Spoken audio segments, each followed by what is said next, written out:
श्रीमद्भागवत गीता यथारूप।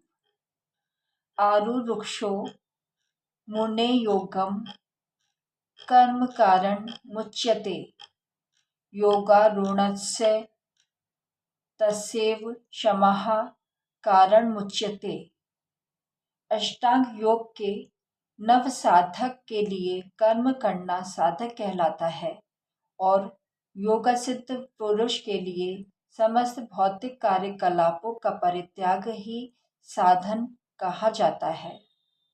तात्पर्य, परमेश्वर से युक्त होने की विधि योग कहलाती है। इसकी तुलना उस सीढ़ी से की जा सकती है जिससे सर्वोच्च आध्यात्मिक सिद्धि प्राप्त की जाती है।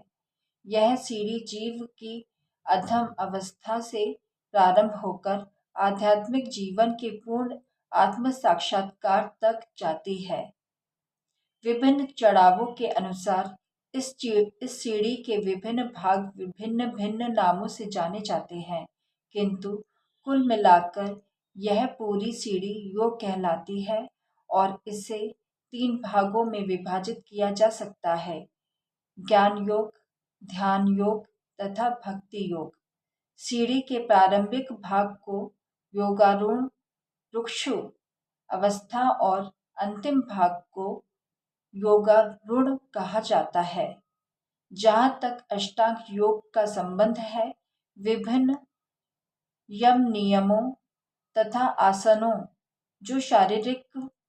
जो प्रायः शारीरिक मुद्राएं ही हैं के द्वारा ध्यान में प्रविष्ट होने के लिए आरंभिक प्रयासों को सकाम कर्म माना जाता है।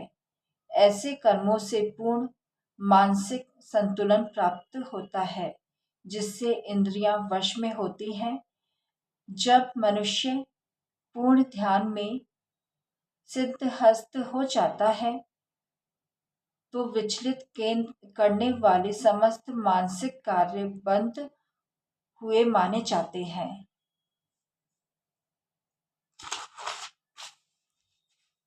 किंतु कृष्ण भावना भावित व्यक्ति प्रारंभ से ही ध्यान अवस्थिता रहता है, क्योंकि वह निरंतर कृष्ण का चिंतन करता है।